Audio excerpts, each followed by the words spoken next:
Welcome to the show. मैं हूं doctor Malik, आपका मेज़बान इस शो में, जो कि आपके लिए पेश किया जाता है हर संडे की सह पर 4 बजे से लेकर 5 बजे तक। नाज़रीन, इस शो में मैं आपकी लाइव टेलीफोन कॉल लेता हूं और आपको इमिग्रेशन से मुतल्लिक़ जो मामलात हैं उन पे एडवाइस करता हूं। तो अगर आपकी कोई परेशानी हो और अगर आपको कोई इमिग्रेशन से मुतल्लिक़ सवाल पूछना हो तो बिल्कुल इस प्रोग्राम में आप फ़ोन करके सवाल पूछ सकते हैं। तो प्रोग्राम शुरू होने से पहले ही तो बेशुमार हमारे ऐसे नाज़रीन हैं जो फ़ोन करना शुरू कर देते हैं, बल्कि काफ़ी देर पहले ही फ़ोन का सिलसिला शुरू हो जाता है। देखते हैं हमारे आज के पहले कॉलर कौन है। जी फरमाइए। जी हेलो, अस्सलाम वालेकुम। वालेकुम सलाम।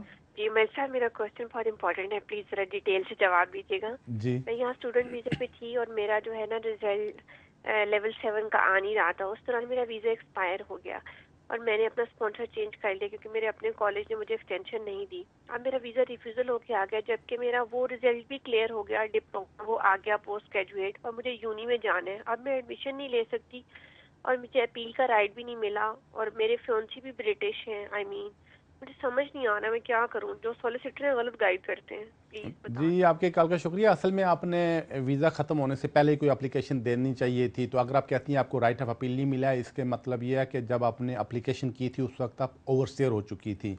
तो जो अभी यहाँ पे लीगल हो, जैसे आप स्टूडेंट वीज़े के ऊपर या कोई और स्टूडेंट वीज़े के ऊपर अगर वो एप्लीकेशन करे, किसी वजह से रिफ्यूज़ हो जाए, अपील का राइट देते हैं। अपील का राइट तभी नहीं देते हैं कि आपने ओवरस्टेयर होकर एप्लीकेशन की हो। तो ज़्यादा बेहतर, जो कि आपके काफ़ी सारे, कोई एक इशू है नहीं, इसमें काफ़ी सारे मसाइल हैं, ज़्यादा बेहतर अपनी फ़ाइल उठाएं, किसी अच्छे सॉलिसिटर को देकर उनसे पूछ लें कि आप नेक्स्ट क्या कर सकती हैं। कॉल का शुक्रिया। नाज़रीन, देखते हैं हमारे अगले कॉलर कौन है। जी फरमाइए। हेलो, अस्सलाम वालेकुम। वालेकुम सलाम। हाँ जी, मुझे आपसे ये क्वेश्चन करना है कि अगर कोई यहाँ पर बच्चे हों अंडर 18 और उनके जो फादर हैं वो पाकिस्तान में हैं और बच्चों की माँ के पास रेफ्यूजी स्टेटस है, तो क्या मैं ये पूछना चाहती हूँ कि वो बच्चे तो पाकिस्तान मेरे ख्याल से नहीं जा सकते, उन्हें उतनी लीव मिली है जितनी की उनकी माँ मम्मी की के है। पास है। तो अब आप काम भी नहीं उनका करता उधर पाकिस्तान में और बच्चे भी इधर फुल टाइम स्टूडेंट हैं, वो भी काम अपना कुछ शो नहीं कर सकते, और वो कोई कॉन्टैक्ट ऑर्डर उनको वहाँ से लेना पड़ेगा क्योंकि विजिट वीज़ा अप्लाई किया था जो रिफ्यूज़ हो गया, अपील की वो भी रिफ्यूज़ हो गई। तो अब कोई कॉन्टैक्ट ऑर्डर पहले लेना पड़ेगा उधर से या इधर से वकील करके करना पड़ेगा, या क्या तरीक़ेकार है कि वो आके अपने बच्चों से मिलें? जी, आपकी कॉल का कॉन्टैक्ट ऑर्डर ले लें, वो जी, काम नहीं करते हैं अच्छा, प्लीज। मैं समझ गया। जी, आपकी कॉल का शुक्रिया। मुझे लगता है कि आपने यहाँ पे रिफ्यूजी स्टेटस बच्चों के साथ लिया, पता नहीं किस बुनियाद पे लिया, इसका तो मुझे पता नहीं। शायद इसी बुनियाद पे तो नहीं लिया आपने कि मुझे हस्बैंड मारता पीटता था, चूँकि अक्सर औरतें, ख़वातीन इसी बेस पे आजकल अप्लाई करती हैं। अब मुझे पता नहीं किन सर्कमस्टांसेस में आपको यहाँ स्टे मिला है। बहरहाल, आपके हस्बैंड ने वहाँ से एप्लीकेशन की तो वो रिफ्यूज़ हो गई, अपील भी डिसमिस हो गई।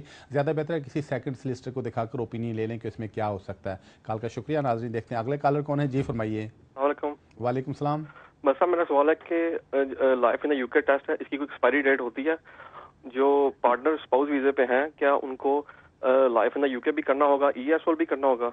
जी, आपके कॉल का शुक्रिया। इसकी कोई लिमिट नहीं होती, अगर आप लाइफ इन यूके टेस्ट करें तो वो ज़रूरी है, लेकिन वो जो पार्टनर अप्लाई करते हैं तो उसमें लाइफ इन यूके नहीं मांगते हैं या ESOL नहीं मांगते। उसमें उन्होंने और कुछ रिक्वायरमेंट्स की हैं, जैसे इंडेफिनेट आइल्स के हैं। लिए, सॉरी, इंडेफिनेट के लिए। हाँ, इंडेफिनेसी के लिए लाइफ इन यूके ज़रूरी है, या आप उसके लिए ESOL भी दे सकते हैं। लेकिन नाज़रीन, ये भी ध्यान में रखें कि जो लोग स्पाउस वीज़े के लिए अप्लाई करते हैं, अगर बैक होम से अप्लाई करें या यहाँ से अप्लाई करें स्पाउस वीज़े के लिए, उनके लिए भी एक इंग्लिश का टेस्ट पास करना ज़रूरी होता है। आपकी कॉल का शुक्रिया। नाज़रीन, बढ़ते हैं अगले कॉलर की तरफ। जी फरमाइए। हेलो, जी फरमाइए। अस्सलाम वालेकुम जी। वालेकुम सलाम। अच्छा जी, मतलब मेरा एक सवाल था कि मैं डिसेबल हो गया हूँ 2002 के बाद ना। उससे अच्छा। पहले मैंने कागज भेजे थे वालदा को स्पॉन्सर के लिए, तो वो आई थी, तो 2003 के बाद वो नहीं आ सकी ना, वाला साहब बहुत हो गए थे। अच्छा, तो क्या अब मैं उनको स्पॉन्सर कर सकता हूँ कि, या वो उसी वीजे को रिन्यू करवा सकते हैं? तो कौन कौन से कागज चाहिए अगर मैं स्पॉन्सर करना चाहूँ तो? जी, आपकी कॉल का शुक्रिया। असल में वो वीज़ा तो रिन्यू नहीं हो सकता। 2002 की दर अब 2012 शुरू होने वाला, 10 साल का अरसा गुजर गया। अब ये हो सकता है कि अगर आपके पास पैसे हैं, आपके बैंक में पैसे हैं, आप उनको स्पॉन्सर कर सकते हैं, जो कि इमिग्रेशन वाले ये तो मान देंगे कि वो आपकी मदर हैं, आप उनको यहाँ पे बुलाना चाहते हैं, बिल्कुल बुला सकते हैं। लेकिन वो इस एंगल से देखते हैं कि उनका खर्चा कौन बर्दाश्त करेगा, उनका जो एक्सपेंसेस ट्रिप के हैं वो कौन देगा।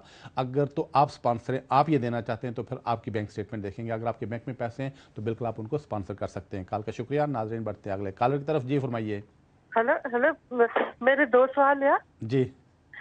एक तो मैं अपने हस्बैंड के लिए करना, उन्हें ਜਿਹੜਾ ਖੁੱਲੇ ਸੀ ਨਾ ਵੀਜ਼ੇ, हम्म। ਜਿੱਦਾਂ 10 ਸਾਲ ਹੋ ਗਏ ਉਹਨੂੰ ਆਏ ਨੂੰ, ਤਾਂ ਉਹਨੇ ਜਿੱਦਾਂ ਇਹ ਪੇਪਰ ਭਰ ਦਿੱਤੇ ਸੀਗੇ ਅੱਛਾ ਤਾਂ ਉਹ ਰਿਫਿਊਜ਼ ਹੋ ਗਿਆ ਅੱਛਾ ਤੇ ਉਹਨੇ ਅਪੀਲ ਕੀਤੀ, ਉਹਦਾ ਕੋਈ ਜਵਾਬ ਨਹੀਂ ਆਇਆ। ਇੱਕ ਸਵਾਲ ਇਹ ਕਿ ਮੇਰੇ ਬੇਟੇ ਨੂੰ ਇੱਥੇ 7 ਸਾਲ ਹੋ ਗਿਆ ਪੜ੍ਹਦੇ ਨੂੰ, 8ਵਾਂ ਲੱਗ ਗਿਆ ਅੱਛਾ ਤੇ ਉਹ 15 ਸਾਲ ਦਾ ਆ, ਠੀਕ है ਤੇ ਕੀ ਉਹਦਾ ਕੁਝ ਹੋ ਸਕਦਾ ਹੈ? ਤੁਸੀਂ ਦੱਸੋ ਕੁਝ।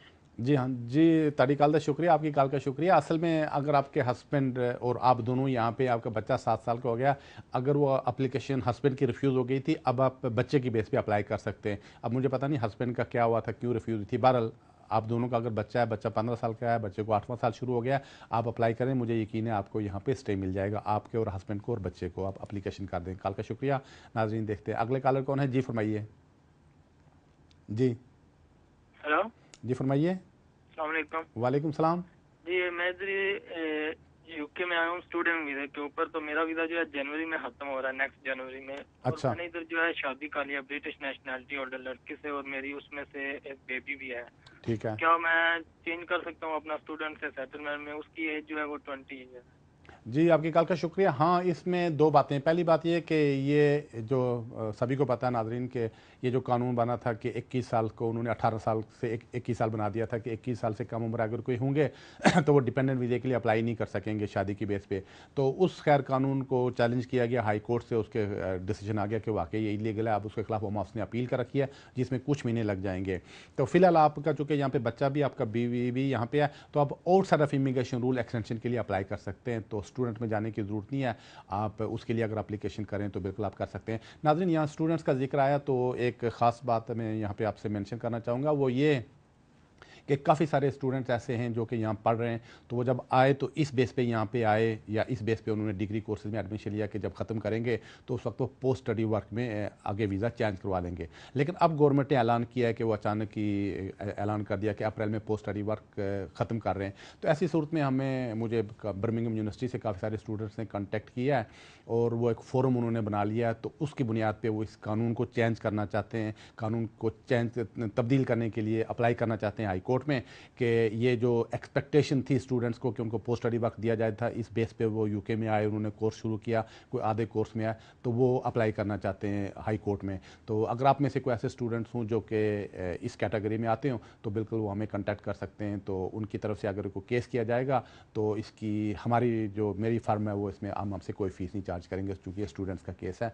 नाज़रीन देखते हैं हमारे अगले कॉलर कौन है। जी फरमाइए। जी मलिक साहब अस्सलाम वालेकुम। जी वालेकुम सलाम। मलिक साहब मैंने JR में अप्लाई किया था तो होम ऑफिस ने ना मुझे कहा कि आप विड्रॉ करें और मुझे अब उन्होंने 3 साल की लीव दी है। ठीक है। Discretionary leave. ठीक। तो अब मैंने पूछना ये था कि क्या मुझे 3 साल के बाद इंडेफिनेट के लिए अप्लाई करना पड़ेगा या वो दोबारा से मुझे 3 साल के डिस्क्रेशनरी देंगे प्लीज? आपको बच्चों के बेस पे मिली है? नहीं, असाइलम किया था। चलो ठीक है जी, आपकी कॉल का शुक्रिया। असल में ऐसे काफ़ी सारे केसेस हैं जहाँ लोगों ने असाइलम एप्लीकेशन की या लेगेसी में आए थे तो उनका एप्लीकेशन रिफ्यूज़ हो गई, किसी वजह से वो हाई कोर्ट में गए, हाई कोर्ट वाले उनको आजकल दे रहे हैं, जब हाई कोर्ट में जाते हैं तो होम ऑफिस वाले खुद ही दे देते हैं डिस्कशन लीव। बहरहाल जो डिस्कशन लीव है ये आउटसाइड इमिग्रेशन रूल्स आमतौर पर इमिग्रेशन वाले देते हैं, ये बहुत अच्छा वीज़ा होता है। इसमें आप बेनिफिट्स क्लेम कर सकते हैं, ट्रैवल कर सकते हैं, बिजनेस कर सकते हैं, जो आपका दिल चाहे वो कर सकते हैं। तो ये अच्छा वीज़ा है। तो जब इसमें होता है 3 साल आपके ख़त्म हो जाएंगे उसके बाद आपको और 3 साल का देंगे, ये आपको रिफ्यूज़ नहीं करेंगे। ये आप समझें कि ऐसा कानून है कि इसको रिफ्यूज़ नहीं कर सकते आपको, बल्कि और 3 साल का दे दें, उन 3 साल के बाद फिर आपको इंडेफिनिट स्टे दे देंगे। लेकिन ये वीज़ा आगे हो जाएगा, लेकिन इसमें सिर्फ एक होती है शर्त कि आदमी किसी क्रिमिनल केस वगैरह में इन्वॉल्व ना हो जाए। कॉल का शुक्रिया। नाज़रीन बढ़ते हैं अगले कॉलर की तरफ। जी फरमाइए। अस्सलाम वालेकुम। वालेकुम सलाम। मलिक साहब एक सवाल ये पूछना था कि ये जो 7 साल का फैमिली का जो था सिस्टम ये उन्होंने ख़त्म कर दिया या अभी है? क्योंकि मैं सुना है कि वो लॉ नहीं रही। जी आपकी कॉल का शुक्रिया। असल में ये एक लंबी कहानी है, अगर आप प्रोग्राम देखते होते तो शायद आपके इल्म में होता। ये असल में 2008 में गवर्नमेंट ये स्कीम विड्रॉ कर ली थी। वो कह रहे थे कि हम इसको इमिग्रेशन में, हम इनको ह्यूमन राइट्स में लोगों को स्टे देंगे, लेकिन जब वो स्कीम विड्रॉ हो गई उसके खिलाफ उसके बाद होम ऑफिस ने आमतौर पर एप्लीकेशन रिफ्यूज़ करना शुरू कर दी गई। इसको फिर हाई कोर्ट में चैलेंज किया गया तो पिछले साल हाई कोर्ट ने डिक्लेयर किया कि ये जो होम ऑफिस वाले हैं ये 7 साल के बाद लोगों को स्टे दें। अब उसके खिलाफ एक सुप्रीम कोर्ट में अपील कर रही है, लेकिन मौजूदा सिचुएशन ये है कि अगर कोई आदमी 7 साल बच्चों के साथ पूरे कर ले, एप्लीकेशन करें तो हम असले उसको स्टे दे देते हैं। कॉल का शुक्रिया। नाज़रीन देखते हैं अगले कॉलर कौन है। जी फरमाइए। हेलो, मैं 7 साल पहले इस कंट्री में आया था और इसमें मेरा जो बेटा 6.5 साल का हो गया है, तो आप मेरे को बताएंगे कि मैं कौन से टाइप एप्लीकेशन कर सकता हूँ? कितने साल का बच्चा हो गया? 6.5 साल का। ٹھیک ہے جی، آپ کی کال کا شکریہ۔ اگر آپ کے بچے کو یہاں پہ 6.5 سال ہو گئے پھر بھی آپ ایسی اپلیکیشن کر سکتے ہیں ہیومن رائٹس میں، چونکہ اگر ایسی اپلیکیشن کریں گے تو اپلیکیشن کا فیصلہ ہونے میں 3-4 مہینے گزر جاتے ہیں۔ اگر کسی وجہ سے نہ کر دیں اس کو آپ ایک کورٹ میں بھی لے جا سکتے ہیں۔ تو آپ اگر اپنا اسٹے ریگولائز کرنے کے لیے اپلیکیشن کرنا چاہیں تو بالکل آپ بچے کی بیس پہ آپ اپلیکیشن ہیومن رائٹس میں کر سکتے ہیں۔ کال کا شکریہ۔ ناظرین دیکھتے ہیں اگلے کالر کون ہے، جی فرمائیے۔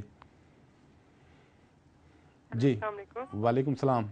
جی میں نے پوچھنا تھا کہ میں نے اپنی امی کا ویزا اپلائی کیا تھا نا، اچھا، اباؤٹ 3 months ago، تو وہ ایکچولی ریفیوز ہو گیا تھا۔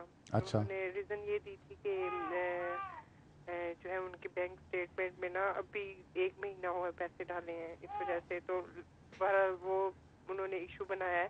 مگر یہ ہے کہ یہاں پہ میرے ماشاءاللہ 2 گھر ہیں، میں نے اپنے سب کچھ بینک اسٹیٹمنٹ سب کچھ ان کو بتایا ہے کہ میرے پاس یہ ہے، مگر انہوں نے ریفیوز کیا ہے۔ اب اس کے بعد یہ ہے کہ میں نے اپیل کی ہے، تو کیا آپ مجھے بتا سکتے ہیں کہ وہ اب ویزا لگا دیں گے یا؟ جی آپ کی کال کا شکریہ۔ اصل میں اگر آپ نے اپیل کی ہے تو اس میں تقریباً 3 سے 4 مہینے لگتے ہیں۔ اپیل یہاں ہے کہ امیگریشن جج کے پاس آئے گی یو کے میں، وہ آپ کو بھی بلائے گا اور آپ کی بات بھی سنے گا، اس کے بعد وہ فیصلہ کرے گا کہ اس نے ویزا دینا ہے یا نہیں دینا ہے۔ لیکن عام طور پر ہمارے لوگ یہی غلطیاں کرتے ہیں جیسے کہ آپ نے کی۔ اگر آپ مین اسپانسر تھی، آپ کے پاس پراپرٹی تھی، آپ کے پاس سیونگ تھی، آپ ان کو بلا لیتی، کوئی مسئلہ نہیں تھا۔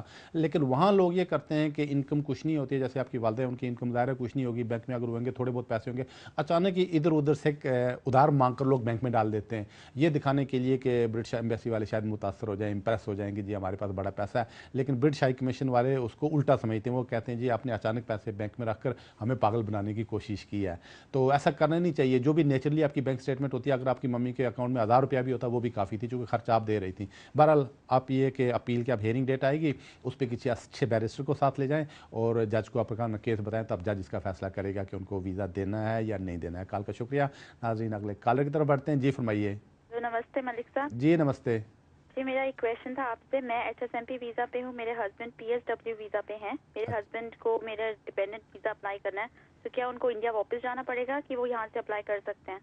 جی آپ کی کال کا شکریہ۔ ہاں انہیں واپس انڈیا جانا پڑے گا، یہاں سے نہیں اپلائی کر سکتے۔ پہلے ایسا ہوتا تھا، لیکن اب یہ جو پوائنٹ بیس سسٹم آیا ہے اس میں انہوں نے یہ قانون نکالا ہے کہ جی اگر آپ جیسے کہ وہ پوسٹ اسٹڈی ورک پہ ہیں یا اگر کسی اور کیٹیگری میں پوائنٹ بیس سسٹم ہے تو آپ کے ڈیپینڈنٹ کے طور پر یہاں نہیں رہ سکتے ہیں۔ البتہ اگر کسی کی شادی کسی ایسے آدمی سے ہو جائے جو کہ برٹش نیشنل ہو یا انڈیفینٹ اسٹے ہو، پھر جو آدمی پوائنٹ بیس سسٹم کے اوپر ہے وہ اسٹیٹس چینج کر سکتا ہے۔ آپ کے کیس میں ان کو واپس جانا پڑے گا اور وہاں سے ویزا لے کر آنا پڑے گا۔ کال کا شکریہ۔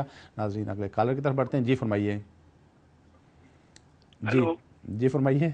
ڈاکٹر صاحب نمسکار۔ جی نمسکار۔ ڈاکٹر صاحب میں نے اب ٹی وی کی آواز تھوڑی سی کم کر دیں۔ HSMP اپلائی کیا تھا ویزا میں نے اپنا، ٹھیک ہے۔